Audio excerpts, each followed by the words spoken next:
Hi, I'm Chef Alan Tatro with Global Sugar Art, and today I'm going to show you how to make a chocolate bombe covered with a chocolate ganache. And we're going to be using one of the Fat Daddy-O's hemisphere pans to show you how to make a nice round cake. We're going to be making a raspberry mousse, and we're going to be making a chocolate ganache filling. And we'll show you how to finish this whole project off. Products I'm using today are buttercream, raspberry filling, some chocolate curls, a cake mix. We'll be using some heavy cream and some really nice guitar chocolate. So let's get started. Cake is actually made in the Fat Daddy-O's hemisphere pan. Now this is an 8-inch hemisphere pan that we're using today. They come in many different sizes, but the 8-inch is the one I like the best. All you have to do is grease the pan, and then you can set it in like a 6-inch or a 7-inch cake pan, and that will hold it in place in the oven. Now to get this size cake, I used one of our own brand cake mixes because this is 1 1/4 pounds. This is more than an average cake mix in a grocery store. Like a Duncan Hines cake mix, I think is about 14 ounces. So this is actually 20 ounces. So you'd use one whole mix to make this cake, or if you're using a store-bought cake mix, you'd use 2 cake mixes. Now, because this is a thick cake, it will take over an hour to bake, and I suggest you lower the oven temperature to about 335 to 340 degrees Fahrenheit and put it in the center of the oven like you would a normal layer cake. So the cake is cooled, it's ready to slice and fill. What I've done is I've taken some plastic wrap, some just regular ordinary kitchen plastic wrap, and I've lined this. And I've done that so that the filling in the cake don't stick in here and I can unmold it a lot easier. We're going to slice this now. I'm using a Wilton cake slicer, and I've already set my depth. And just go right across that. And I'm going to make 2 different cuts in this, so I get 3 layers of cake. So I'm just going to quickly change this.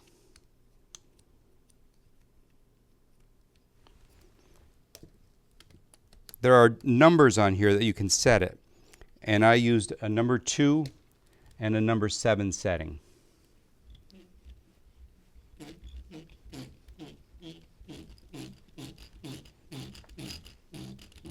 These are great little tools to get a nice even cake. So the first thing I'm going to do is I'm going to take the top off, and I'm going to set that in the bottom of the bowl. Now we're going to make a chocolate ganache filling, and we're also going to make a raspberry mousse filling. The first thing I'm going to make is the raspberry mousse filling, which is really easy. I started with 1 cup of heavy cream, and I just whipped it until it had peaks, until it was stiff. Be careful not to over whip it. You don't want to be making butter. I'm going to add 1 cup of the raspberry filling that we sell, the Alan Tatro brand raspberry cake filling.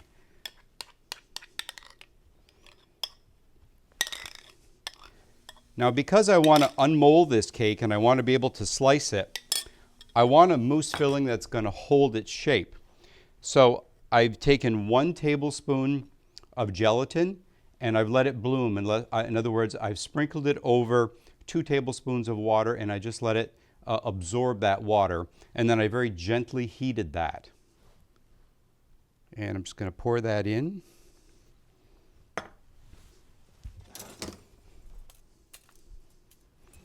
And I'm going to use a whip. I'm just going to gently mix these together. The gelatin will help this set up. It'll make a great filling. You can use strawberry. You can use any kind of fruit filling you'd like.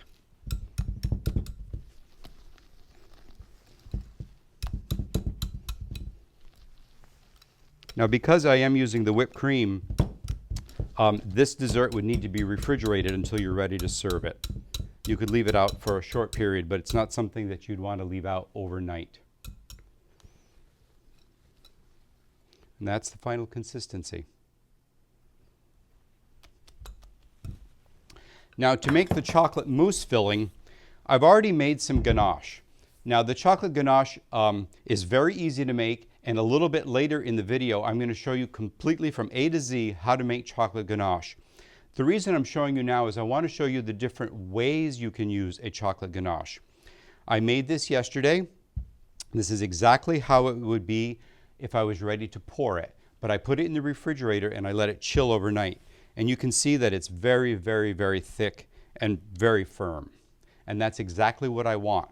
So I'm going to take some of this, I'm going to put it in a mixing bowl, and I'm going to whip it with a paddle. And this is going to make a nice, light, fluffy chocolate filling. It can be used to pipe centers for truffles or when you're making candies. We'll pipe with this later on. It's actually thick enough to pipe. You actually can ice a cake with it, or you can use it as a filling. So I'm going to finish this up. My chocolate ganache has been on the mixer now for about 2 or 3 minutes with a paddle, and that is the consistency and the color. It's very thick, but it's fluffy. And this makes just a great filling for a cake. And you can use it to ice a cake, and you can use it to pipe. And we actually will be piping with this later on. So I'm going to add some of this chocolate filling to the bottom.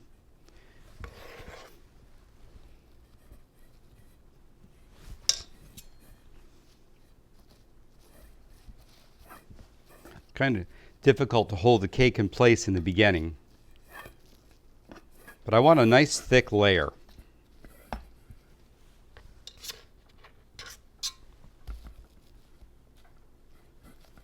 You can see I'm just spreading a thick layer over that first piece of cake, and I'm going right to the very edge. Don't worry about going off the edge of the cake. You really want this to fill out, because when we unmold this, we're going to ice it with a buttercream icing, and we're going to cover everything up. Make a nice smooth top in order to pour the ganache on it. So there's my first layer. That was just that thin layer of chocolate cake, the dome of the cake, and the chocolate ganache. And now I'm going to add my second layer. Just set that right in there. And we have our raspberry mousse.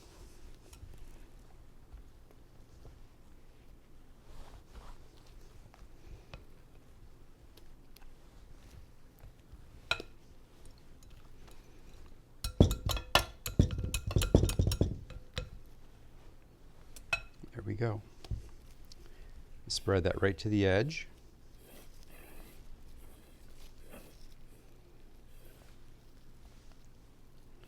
Okay, and now we're going to put the top on. Now when I cut this cake, just so that I can show you, this was the top of the cake. So you notice that the sides are sloped. If I put it down the way that I cut it, which would be just like this would fit right on top. When I unmold this, you're going to have that little slope underneath the cake. And I don't want that. I want a nice square bottom. So I'm flipping this over, and I'm putting the cut side facing up. And that way, when I flip that over, it will sit flat and flush on a board, and I can fill in on the inside. But you want the bottom of the cake to be nice and flat, and that's the way you're going to do it. So I'm just going to push that down gently into the mousse. And now this will go in the refrigerator. You can cover it, doesn't matter either way. This will go in the refrigerator, and I would let this refrigerate for at least 1 to 2 hours until it's nice and firm. When that is ready, we'll flip it out, and I'll show you how to make a chocolate ganache and cover it. I'm making the ganache now to pour over the chocolate bombe cake. And a ganache is super easy to make, and the formula or the recipe is very easy. It's basically 2 to 1 in weight. So I'm using 1 pound or 16 ounces of chocolate, and I'm using 8 fluid ounces of heavy cream. So make sure that you're talking about fluid ounces versus actually weighing your chocolate. So that's 16 ounces or 1 pound of the chocolate, and I'm using dark chocolate, which makes the best ganache. And I'm using 1 cup or 8 fluid ounces of heavy cream. Now, heavy cream will burn very easily. So I'm just heating this up, and I just want to scald it. I just want to see a few bubbles coming up along the top. If you're not using wafers, if you're using like a block of chocolate that you purchased, just make sure that you use a French knife and chop it into small pieces. You also can use semi-sweet chocolate chips. The darker the chocolate, the better the ganache is going to be. Of course, the better the chocolate, the better the ganache. So I wouldn't cut corners and buy real expensive chocolate, especially around the holidays. There's a lot of cheap chocolate on the market. So this is getting very close.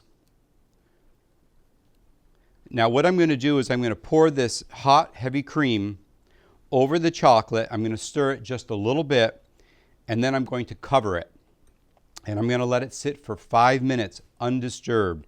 And that's going to slowly heat up all that chocolate so that it melts. And this is ready.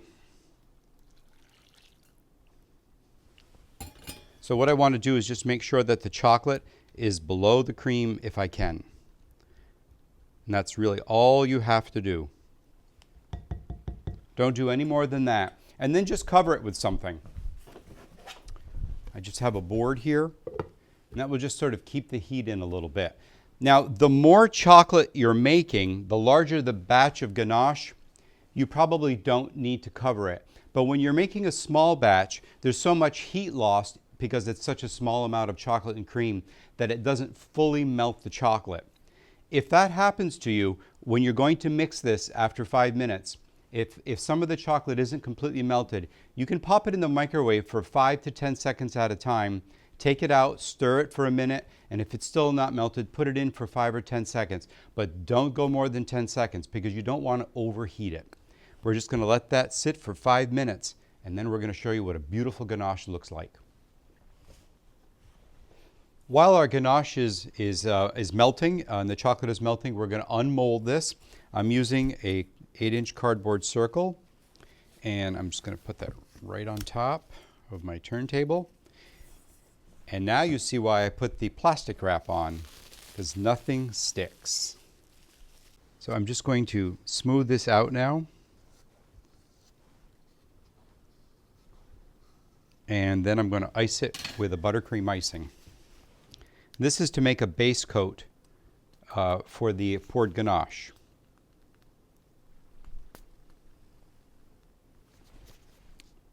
You could also cover this with rolled fondant or sculpting chocolate that you can roll out, like a chocolate dough. For some types of bombs like this, they actually will roll marzipan out and cover them with marzipan first. So there's a lot of different things you can do.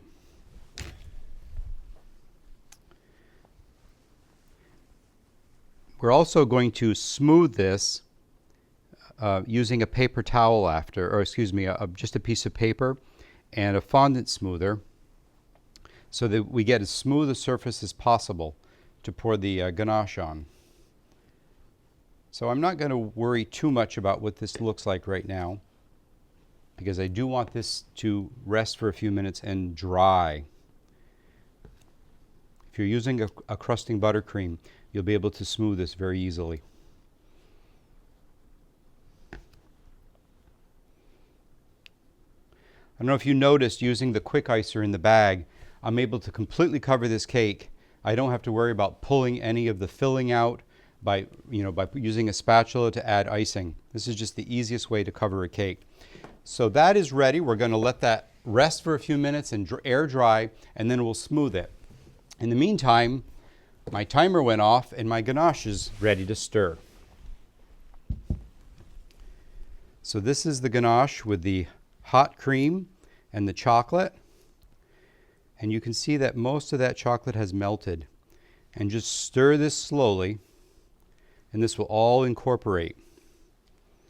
Now this is the exact same ganache that we used to fill the cake, but I had made it ahead of time and I had allowed it to chill overnight in the refrigerator, and then I let it come to room temperature. I put it in the mixing bowl and I just whipped it with a paddle, and that gave me a nice fluffy filling. You can see this is all coming together. It smells wonderful. I'm using the Guittard 61% cocoa. This is real chocolate.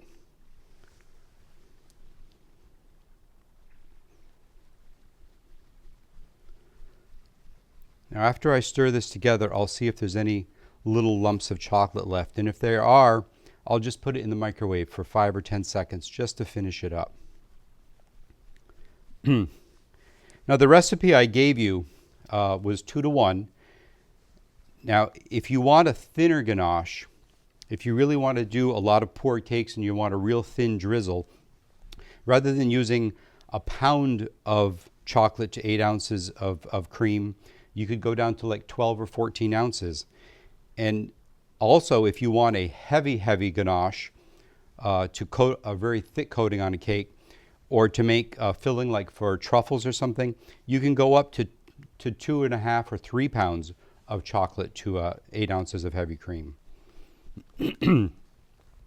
Oops. Okay, I'm seeing a couple little lumps in here, so I'm going to pop this in the microwave and we're going to finish melting this. The final stage before we pour the ganache is I'm going to try to smooth this as much as I can. Now it won't be perfectly smooth, but it'll take off any peaks and ridges so that when you pour the ganache on, you have a nice smooth surface. So the buttercream has set up, and I just need to use a piece of paper and a fondant smoother, and I can just very lightly push down any buttercream that's sticking up. So do the whole cake like that. It won't be perfectly smooth, but it'll be a lot better than just pouring the ganache and seeing all the spatula strokes in the cake. Once that's done, we're going to move this to a rack. This is one of the Fat Daddy-O's cake lifters, which is a great tool. So I'm just going to get under this board first. I'm trying not to get my fingers in the cake.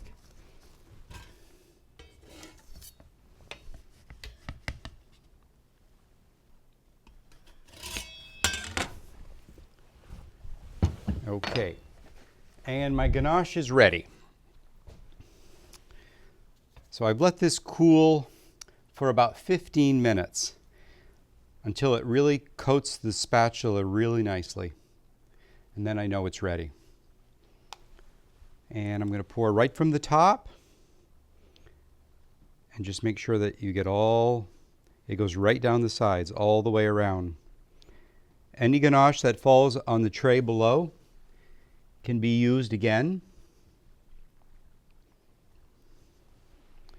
You can use it for another poured ganache, or you can refrigerate it and use it for a filling. Now that needs to set up for about 5 or 10 minutes before I move the cake onto the final serving tray, and then we'll decorate it. You may see a few air holes. If you want to take a little toothpick and poke those air holes while the chocolate is still fresh, you can. But you have very little time to do that. That chocolate will start setting up because remember, the cake below and the filling has been refrigerated, so it's cold. So that chocolate will start setting up very, very quickly. But it just gives a beautiful glaze, and it's a stunning finish for a holiday dessert or for a dessert any time of year. One of the final things I'm going to do before I actually add the decorations is I'm going to put some chocolate curls around the bottom of this. So I've let this bomb sit for about 10 or 15 minutes just so that chocolate starts solidifying and it doesn't it's stopped running off the cake at this point. These are very easy to put on the sides of a cake, and I'll show you how. I'm going to get a spatula under here, get my hand under it, then just lift some curls up with your hand, and then just press them into the side of the cake. It helps to have them in a pan like this so that the excess just falls right back. This is the same thing you would do if you wanted to put ground nuts on the side of a cake, or sprinkles, or anything that you want to decorate the sides with. There. Now I'm going to set that on our final serving platter here.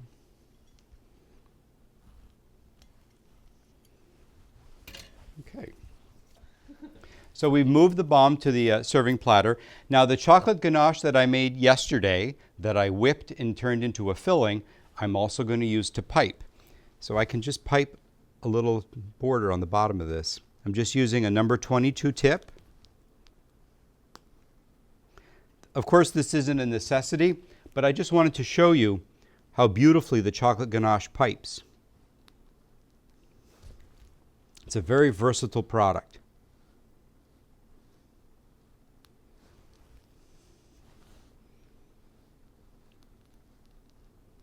There we go.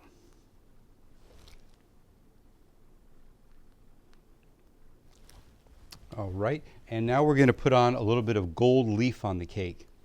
Now, there are two types of gold leaf that you use in culinary applications. They're both edible. One is for a gold foil that you would put on a cake to actually cover the cake completely with gold. The other one is a gold that you use to make sprinkles. And you can make sprinkles, you can put it in champagne, you can dip strawberries and dip them in gold sprinkles. You can sprinkle a cake like we're going to do now, or you can put it on truffles, whatever you want. But there are two different gold products, so they cannot be interchanged. So I'm using the gold sprinkles. You have to use a stainless steel bowl and a stainless steel spoon or a fork. Don't use plastic or glass or it will stick. So I put the sheet in there and I'm just going to break this up. And it doesn't break up real easily. Just keep mixing it and it will start breaking up. Once it starts breaking up, you can see the little pieces here.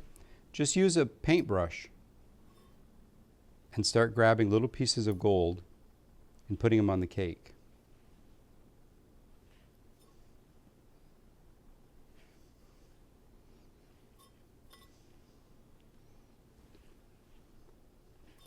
Of course, this isn't a necessity. It's just sort of a little extra thing that you can do. This is perfectly consumable.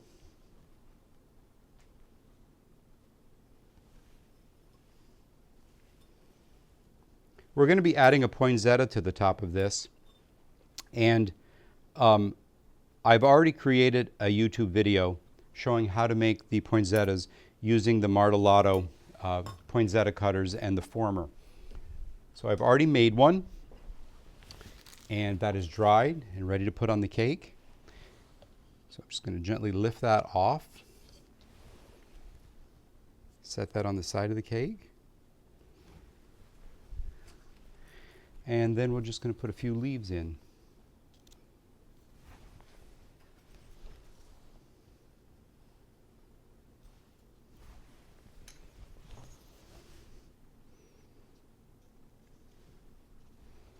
And there you have a chocolate bombe covered with a homemade ganache and a simple decoration, something very elegant, something that would look beautiful on any holiday table. You can modify this. You could use a white chocolate ganache, you could color it, you could use a yellow cake with different colors of filling in it. There's a million things that you can do with this pan and with this whole concept. Just Google dessert bombe, B-O-M-B, and you'll find all kinds of great pictures on how you can finish one of these cakes. I hope you've enjoyed this. The last thing we're going to do is we're going to cut into this so you can see what it looks like with the different layers. To cut a bombe or anything that has the chocolate ganache on it, you want to use a very sharp knife, not serrated, and if it's warm or a little bit wet, it'll actually work best. And I'm just going to cut out a nice big piece here.